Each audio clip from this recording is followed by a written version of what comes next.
Assalamualaikum warahmatullahi wabarakatuh. Apa kabarnya semua? Semoga kalian baik-baik saja. Kali ini saya akan membahas alur novel Donghua Swallowed Star.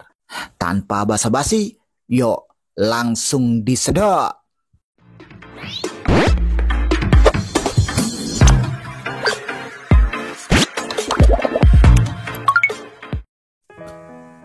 Melanjutkan dari cerita sebelumnya. Pada saat ini, 10 sosok klon telah terbang keluar dari kota Huyang. Luo Feng yang berpakaian perak, masing-masing dari mereka sama kuatnya dengan klon sebelumnya. Penguasa Tian Kun benar-benar kuat. Aku tidak bisa mengalahkannya dengan satu klon. Jadi aku hanya bisa menggunakan 10 klon sekaligus. Ini juga pilihan terakhirku. Gumam Luo Feng. 10 klon Luo Feng menatap penguasa Tian Kun. Pemandangan di depannya membuat penguasa Tian Kun merasa kedinginan. Hal ini pun menggemparkan berbagai pihak yang menyaksikan pertempuran itu. Bahkan Sui Sanke dan Raja Yusui yang sepenuh hati berada di pihak Luo Feng menatap kosong ke arah 10 sosok yang muncul di langit di atas kota Huyang. Luo He benar-benar bisa mengendalikan 10 klon yang kuat. Raja Yusui tidak terkejut bahwa ada klon lainnya. Lagi pula, ketika dia berada di alam kekacauan, dunia luar sudah tahu bahwa Luo Feng memiliki seni klon. Namun dari pertarungan tadi, semua orang bisa melihat betapa kuatnya klon Luo Feng. Luo Feng yang berada di level pertama Raja Dewa mampu bertarung melawan lawan yang levelnya lebih tinggi karena kekuatan tubuh fisiknya. Apakah kekuatan Luo He benar-benar mendekati kekuatanku? Penguasa Yusui tidak dapat mempercayainya. Luo Feng hanya berada di level pertama Raja Dewa. Bisakah dia sebanding dengan Raja Dewa di level kedua dengan banyak pengalaman? Kata Sui Sanke sambil melihat pemandangan ini dengan takjub. Mengendalikan 10 klon pada saat yang sama jauh lebih sulit daripada mengendalikan satu klon. Semua kekuatan di benua asal sedang menonton pertarungan ini. Mendengus. Di langit, penguasa Tian Kun yang sangat besar menatap Luo Feng dari jauh dan berkata dengan dingin, "Aku ingin melihat seberapa besar kekuatan yang dapat kau gerakan dengan mengendalikan 10 klan pada saat yang sama. Ayo!" Masing-masing dari 10 klan Luo Feng berpakaian perak setinggi langit dan bumi berdiri di depan kota Huyang. Apakah ini Tuan Kota Luo? Para penjaga di gerbang kota Huyang dan banyak warga di kota itu menatap ke atas ke 10 sosok berpakaian perak yang identik setinggi langit dan bumi dan sangat terkejut. Keberadaan yang mengerikan seperti itu dapat memusnahkan miliaran jiwa dalam satu tarikan napas. Tuan lebih kuat dariku. Klan Morosa berdiri di menara istana penguasa kota dan mengamati dari jauh.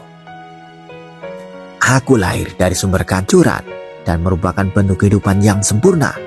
Bagaimana mungkin aku ditekan oleh Tuan yang berada di level yang sama? Semoga saja Tuan bisa mendapatkan makanan yang lebih baik agar aku bisa mencapai tingkat kedua Raja Dewa secepatnya, pikir Morosa. Saat ini semua pihak memperhatikan pertempuran itu. 10 Luo Feng yang berpakaian perak menatap penguasa Tian Kun yang juga penuh semangat juang. Dia tidak berbohong, ini memang kekuatannya yang terkuat. Ledakan, 10 Luo Feng yang berpakaian perak bergerak pada saat yang sama. Dalam sekejap, tubuh mereka menyatu menjadi langit dan bumi dan muncul di sekitar penguasa Tian Kun, seolah-olah mereka telah berteleportasi. Bisakah teknik pelarian seperti itu dilakukan dengan mengendalikan 10 klon besar? Hati penguasa Tian Kun mencela, matanya yang berwarna merah darah makin menggila, dan mulut berdarah yang menempati sepertiga tubuhnya terbuka lagi. Mengaum, raungan itu bagaikan murka langit dan bumi, raungan kehancuran. Suara gemuruh itu menyebar ke area yang luas. Gunung-gunung hancur menjadi debu bumi pun hancur dan jurang yang sangat besar pun muncul. Raungan itu juga menghantam 10 Luofeng yang berpakaian perak di kejauhan. Jubah Luofeng mulai robek, tetapi Luofeng masih memiliki ekspresi tenang. Dia bahkan menoleh untuk melihat ke kejauhan. Hanya sedikit yang berada di luar alam liar, dan mereka tersebar luas. Meskipun makhluk ini langka, namun auman penguasa Tiankun memiliki jangkauan yang begitu luas, sehingga masih dapat mempengaruhi satu suku di kejauhan. Itu adalah suku yang terdiri dari ribuan makhluk. Suku ini memandang ke kejauhan dengan ngeri. Mereka melihat riak-riak hitam yang terbentuk oleh suara gemuruh. Riak-riak hitam itu menyapu seperti gelombang langit dan bumi, membawa serta rasa kehancuran yang tak berujung. Ayah! Anak-anak menangis ketakutan, dan para dewa sejati menyaksikan pemandangan ini dengan putus asa. Saat Luofeng menyaksikan, kekuatan dunianya menyelimuti seluruh suku, memindahkan semua bangunan suku sekaligus ke hutan belantara yang lebih dekat ke kota Huyang. Kau masih saja tidak fokus saat bertarung denganku. Penguasa Tiankun terkejut dan marah. Gelombang suara dari aumannya menyapu segala arah, lalu kembali ke area pertempuran untuk terus memancarkan. Penguasa kerajaan Tiankun mengepakkan sayapnya dan menerkam salah satu klan Luofeng. 10 klan Luofeng mengambil inisiatif untuk mengepung mereka dari semua sisi. Ledakan. Selama bentrokan pertama, salah satu klan Luofeng terhuyung mundur beberapa langkah, tetapi 9 klan lainnya telah mengepung dan menyerang. Sang penguasa Tiankun mengibaskan ekornya. Kilatan cahaya, dunia tampak terbelah dua. Luofeng masih bersiap. Salah satu klon terbelah menjadi 2. Namun klon lainnya, meskipun terluka parah, tetap memegang ekornya. Klon yang terbelah menjadi 2 sembuh dalam sekejap dan kembali ke keadaan semula. Matilah! Satu klon memegang ekornya erat-erat, dan klon lainnya menyerang satu demi satu. Penguasa Tiankun meraung, dan gelombang suara datang satu demi satu. Gelombang suara meraung sebelumnya telah kembali, dan pada saat ini gelombang suara terus tumpang tindih, membentuk medan gelombang suara yang luas. Masing-masing klan Luofeng bergerak dengan gerakan seperti hantu, seakan berjalan dalam kegelapan, dan mereka semua sangat berani dan mampu menahan hantaman gelombang suara. Matilah! Sayap penguasa Tiankun bergetar hebat, dan pedang emas berterbangan dari kedalaman sayapnya. Ratusan pedang emas sangat tajam dan menembus banyak klan Luofeng dan membuat lubang di dalamnya. Namun, bagi tubuh Luofeng yang setinggi langit dan bumi, lubang-lubang ini terlalu kecil dan tidak berarti, dan semuanya sembuh dalam sekejap. Reinkarnasi kehidupan dan kematian. Salah satu klan Luofeng menempel pada ekor penguasa Tiankun dan tidak mau melepaskannya, betapapun kerasnya dia dipukul, sehingga membatasi jurus pembunuh yang paling merusak, yaitu ekor pemecah langit. 9 klon lainnya menggunakan formasi reinkarnasi hidup dan mati untuk mengepung penguasa Tiankun dengan panik. Penguasa Tiankun berukuran sangat besar, menyeret Luofeng dengan ekornya, dan masih sangat kuat. Terdengar ledakan gemuruh, dan medan gelombang suara terus-menerus diserang oleh ratusan pedang, berulang kali melukai Luofeng dengan parah. Sayap dengan lebar sayap 300 triliun kilometer mengepak liar, menghancurkan dunia. Kadangkala akan ada cahaya emas kepunahan besar yang menyerang kepalanya. Tetapi meskipun 10 klan Luofeng penuh luka, mereka tetap melanjutkan serangan mereka dengan panik. Tubuh Luofeng terlalu kuat, dan bahkan jika dia menggunakan beberapa gerakan tingkat Raja Dewa, beberapa klon bergabung untuk mencabik-cabik daging dan darah penguasa Tiankun. Sisik-sisik berterbangan di mana-mana, daging dan darah menetes, dan ada banyak luka. Penguasa Tiankun juga sedang memulihkan diri dari luka-lukanya. Apakah ke-10 klonnya begitu sulit untuk dihadapi? Gumam penguasa Tiankun. Dia juga merasa tidak nyaman. Dia merasa bahwa setiap klon Luofeng pasti berada di level penguasa, dan bahkan lebih sulit dihadapi daripada penguasa. Adegan ini membuat semua pihak terdiam. Penguasa Tiankun dan 10 klan Luofeng semuanya terluka parah dan bertarung satu sama lain dengan panik. Namun mereka tahu betul bahwa mereka berani melakukannya karena kedua belah pihak sangat kuat dalam tubuh fisik mereka. Raja Tiankun terkenal dengan tubuhnya yang kuat. Bagaimana Luohe bisa melawannya tanpa rasa takut? Bisakah Raja Dewa tingkat pertama menjadi sekuat ini? Area pertempuran antara kedua belah pihak seperti medan Sonic. Dunia menyebar, menghancurkan dunia. Dalam kegelapan, penguasa Tiankun tiba-tiba mundur. Dan dengan kepakan sayapnya yang besar, dia menghilang dari tempat itu dalam sekejap, menyeret klan Luo Feng bersamanya, dan melarikan diri ke tempat yang jauh dari 9 klan Luo Feng lainnya. "Berhenti," kata penguasa Tiankun dengan suara rendah. Klan Luo Feng juga melepaskan ekor presisi besar yang dipegangnya erat-erat. Klan Luo Feng yang lain juga berteleportasi ke daerah sekitar, masih mengelilingi penguasa Tiankun. Semua bekas luka pada tubuh 10 Luo Feng menghilang dan pakaian mereka dikembalikan ke keadaan semula. Luka-luka di tubuh penguasa Tiankun juga mulai sembuh dan sisik-sisiknya telah tumbuh kembali. Tidak ada satupun pihak yang terluka. "Kamu bilang berhenti, jadi kita berhenti." 10 Luo Feng menatapnya. Penguasa Tiankun memandang ke 10 Luo Feng di sekitarnya dan berkata, "Saya akui bahwa kalian memiliki kemampuan untuk campur tangan dalam masalah ini. Dan kedua negara akan berhenti berperang mulai sekarang. Jadi jika kau ingin mulai berperang, maka kau akan mulai berperang.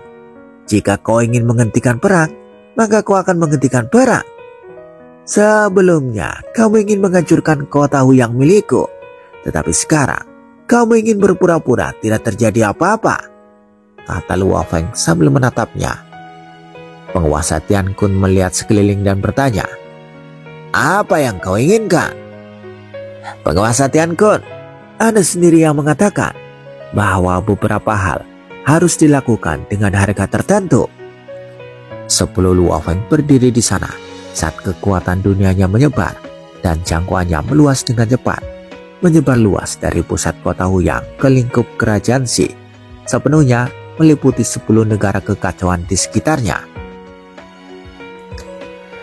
"Penguasa Yusui memberiku 10 wilayah. Di kerajaan Xi, aku juga akan mengambil 10 wilayah." 10 klan Luo Feng melihat penguasa Tiankun. "Ini akan menjadi harga yang harus kau bayar untuk memakan negara ini.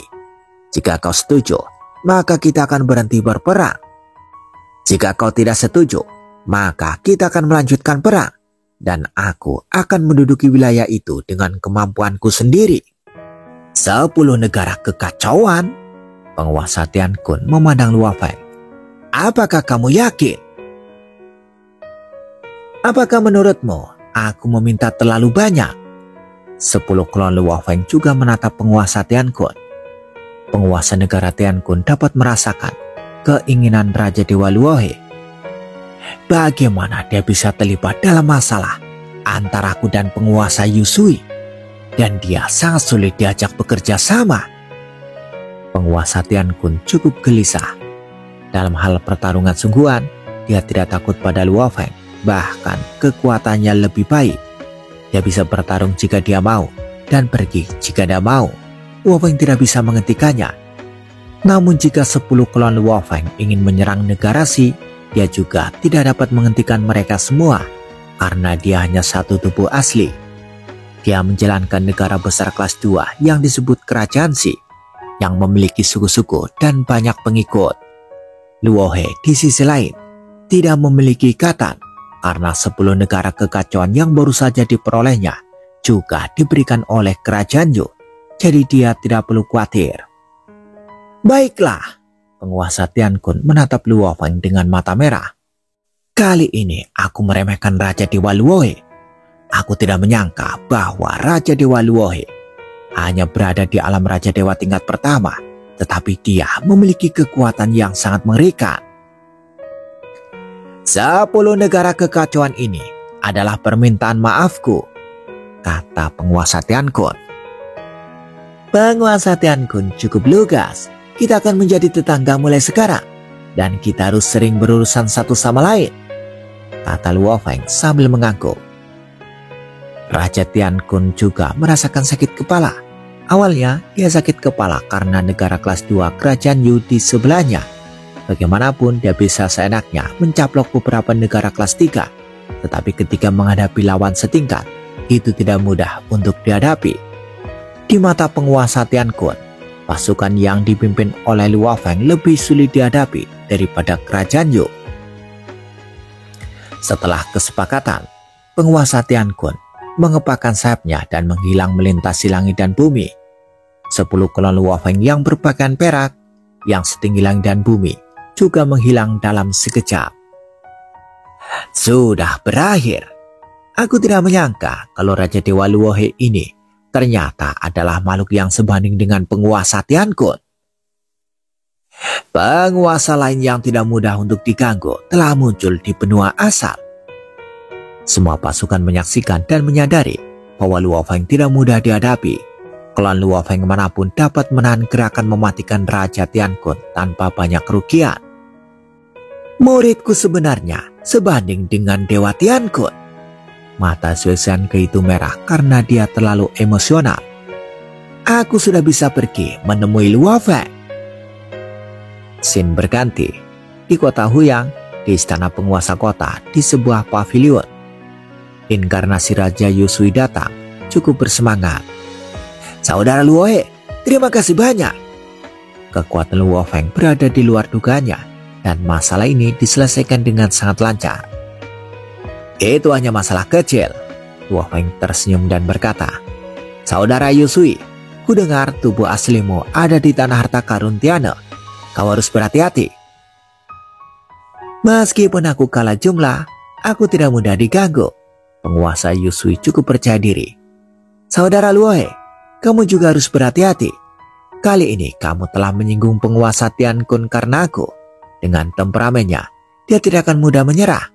Jika kamu menemui masalah, hubungi saja aku kapan saja, dan aku pasti akan datang membantumu.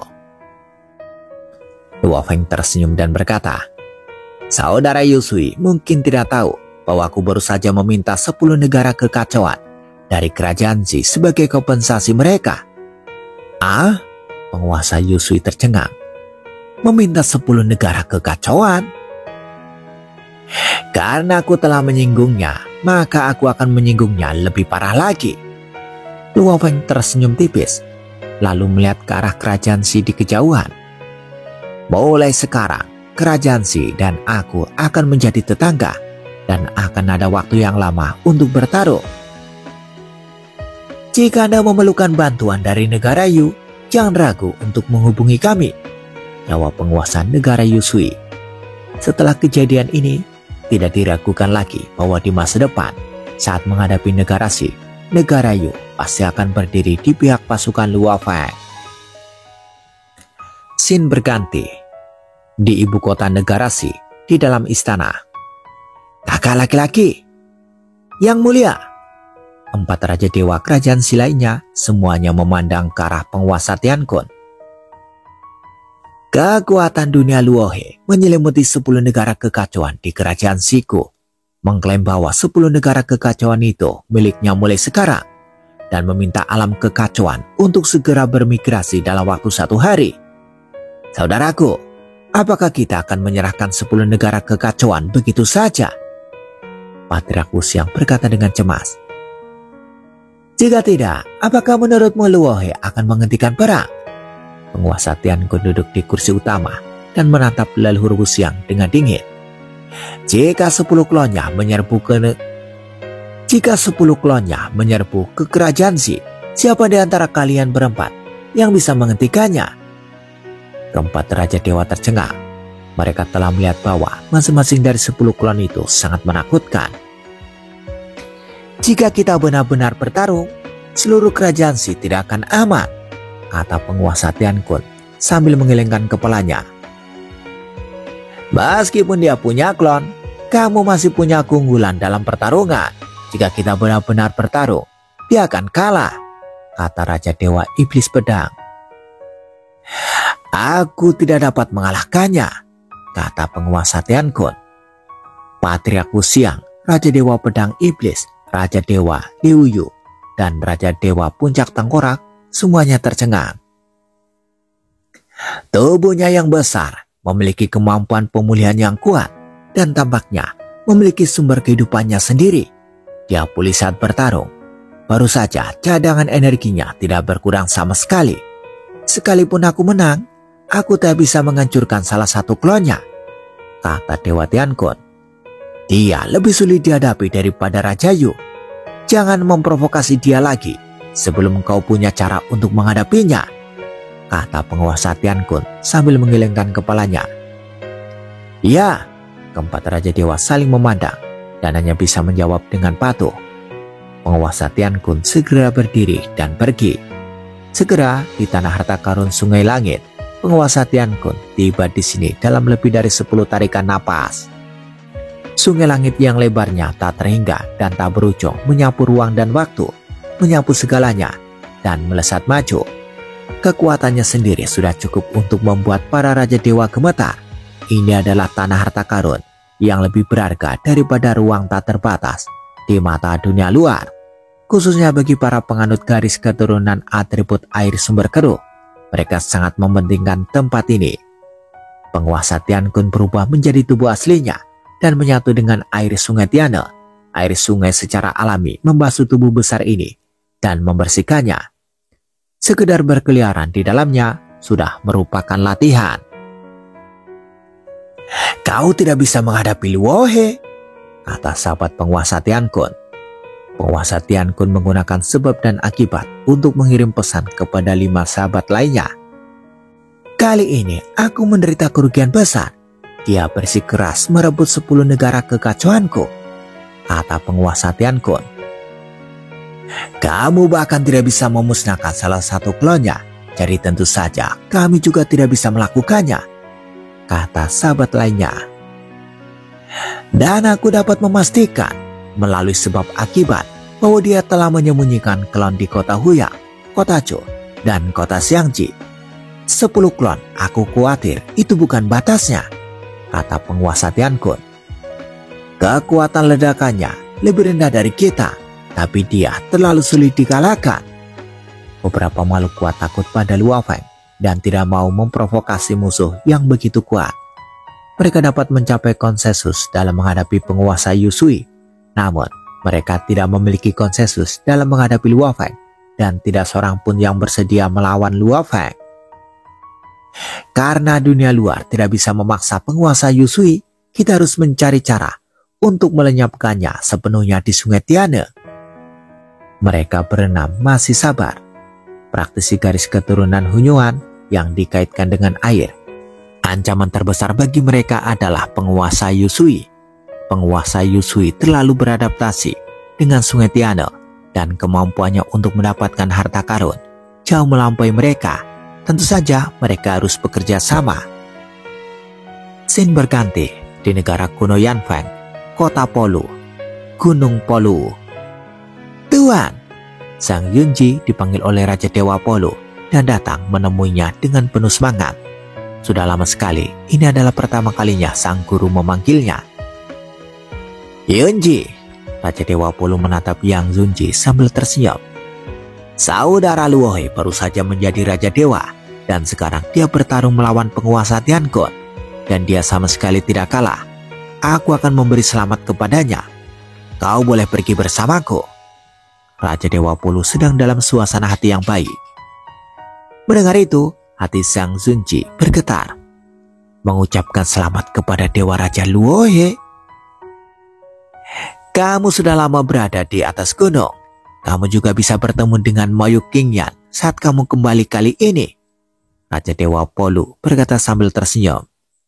Sang Zunji ragu-ragu sejenak, tetapi tidak berani menyembunyikannya. Tuan, Qingyan dan aku telah berpisah. Berpisah? Dewa Raja Polu sedikit bingung. Saya telah menjadi murid guru dan saya berlatih dengan sepenuh hati. Saya tidak ingin diganggu oleh hal-hal lain. Jadi saya berpisah dari Qingyan. Sang Yunji berkata dengan hormat. Mata Dewa Raja Polu langsung berubah dingin. Pada saat ini, amarahnya melonjak dan roh jahat yang tak terlihat secara alami menyebar. Sang Zunji merasa jiwanya bergetar dan pikirannya kosong. Bodoh! Raja Dewa Polu berteriak dingin. Kemudian dia menjentikan lengan bajunya dan memanggil gelombang tangan kasat mata untuk menggendong Sang Zunji langsung bergerak keluar dari Gunung Polu. Ketika Sang Zunji sadar kembali, dia mendapati dirinya berada di kota Polu. Dia melihat sekeliling dan melihat tanah suci Gunung Polu di kejauhan. Aku diusir oleh guru. Sang Zunji tidak dapat mempercayainya. Kamu tidak diperbolehkan naik gunung tanpa izinku di masa mendatang. Suara sang guru terngiang dalam benaknya, bagaikan sebuah segel terpatri dalam jiwanya. Sang Zunji terkejut. Bodoh, guru memanggilku bodoh. Sang Zunji tidak akan pernah melupakan omelan itu.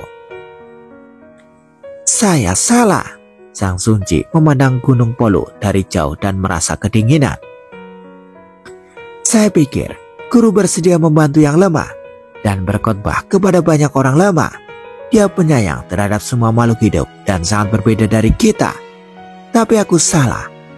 Guru dan orang-orangnya seperti dewa sejati abadi. Mereka juga akan berteman dengan yang kuat dan memiliki konflik kepentingan. Bersambung, bagaimana kelanjutan kisahnya? Tunggu jawabannya di episode selanjutnya. Dadah, semoga paham.